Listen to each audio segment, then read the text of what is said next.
Hello, friends. Let's get straight into the biggest pain point of your summer break as a parent: managing screen time. But here's the plot twist: this isn't just about what we take away, it's about what we're building into our families. See, when we reduce tech, we have to replace it with something even better.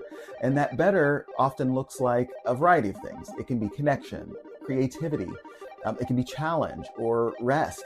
And how we do that depends on maturity of our child, not just their age.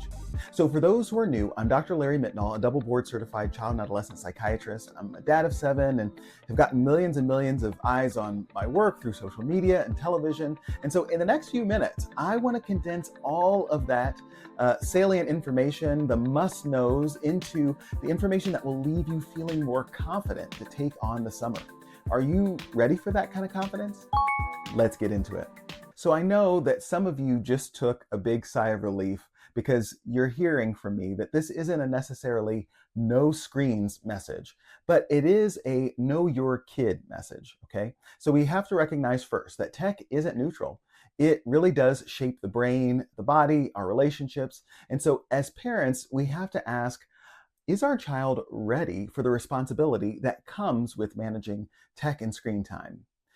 And perhaps even more importantly, we have to ask ourselves, what else can they say yes to when the screens aren't the main thing? So to help you out, let's talk through what that looks like by kind of age and stage for some of our kids to get the framework right. So for younger kids, we keep passive tech, the video games and the streaming on the iPads, to a minimum, actually. Their brains are still developing some really fundamental and basic skills, like how to play imaginatively, how to be patient, how to relate to other people. And so if we take screens off the table, we must put some of the good things in their hands. And so I want to walk you through some examples of some connection building swaps that we can make. One of them being daily outdoor time, right? And again, you might not say, oh, that's a puzzle that needed to be open, but here we go, guys. We have so many children who don't recognize the importance of outdoor in their maturation. Sometimes as parents, we don't recognize that. So what does that look like? More biking, more rides, more sidewalk chalk, more nature walks, right? That might also look like more creative projects. So building a cardboard city, making your own board game, right? It might include more read alouds. So you might pick a chapter book series and read about it together each morning or maybe each evening when you're together. Chores as well. So if you've seen some of my other material, you know how much emphasis I place on chores at helping kids to find meaning, but it can also be part of the ritual that lets them help with the gardening or helping with washing the car. Here in Kansas, there's been a ton of wind, so helping pick up the branches that have fallen. And so the goal is to keep it simple. We really want to make it relational. Young kids thrive on presence and rhythm, not just the entertainment, as much as their brains might crave it. So let's get to the middle school age. This is where we shift from directing every moment to really co-creating the plan with your child. They really want independence, but still need your structure to make things happen in the world. And tech use often increases at this age. So we have to kind of counterbalance that with some intentional offline growth. So what are some of the maturity building swaps that we might need to make for some of the screen time? One might be passion projects. So we're building model kits, we're learning guitar, we're doing cooking challenges that help grow our skills and bring us to participation within the family.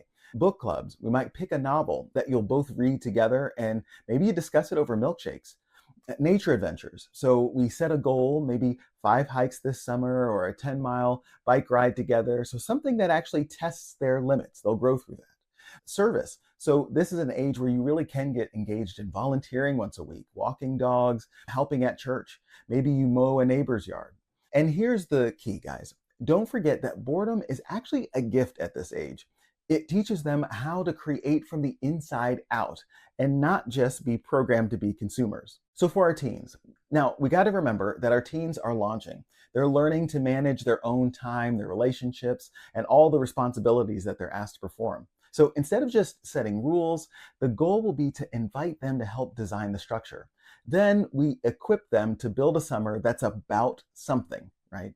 So again, with that focus on purpose, let's think about some of the things that we might add in. Work and entrepreneurship, and that might look like babysitting or lawn care. Maybe it is a part-time job out in the world. Skill building, so that's like learning a language or practicing photography, or maybe even like building a website. Fitness goals, maybe they're training for a 5K or joining a rec sports league. Maybe they go on early morning runs, right? We want to feed that fitness goal. Leadership and mentorship, they can be helping with younger siblings if there are some in the house. They can lead a VBS group, they could start a Bible study, they could just be engaged in the world and maybe taking ownership of a community project. And guys, don't underestimate the importance of quiet connection. Sitting by a campfire, taking a long drive, creating moments where they can talk when they're ready. Screens can really fracture us, but summer is a chance to put things back together. So here is your challenge to get started right away.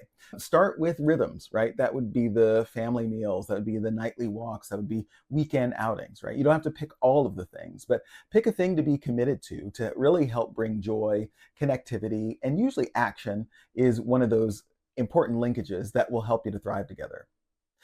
We're also going to be looking to build in replacements, activities, not just as punishments, but as opportunities for us being together.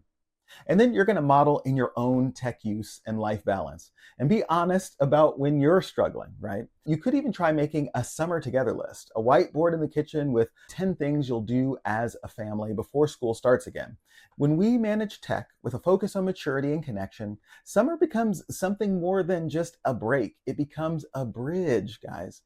A bridge to stronger relationships, a bridge to deeper learning, a bridge to a healthier, more balanced life for our kids. So as you plan your summer, don't just ask, how much screen time should my child have, right? Ask, what kind of person are we helping them become? And then build a summer that supports that answer. If you've made it this far and you're looking for a guide to walk you through this, maybe with cell phone contracts even, or a list of other 50 activities that you could start building on this summer, then you'll want my Screen Less Summer Guide below. So see the link in the description and start building the summer you wanted today. Thanks for being here. If this helped you reframe screen time in your home, leave a comment and let me know, what activities are you planning to add? Until next time, stay connected, my friends. Shout out to my favorite DJ and producer who goes by the moniker Slip Shuffle, and check out my content in this next video on creating the connection with your child that you've always wanted to have. Be well, my friends.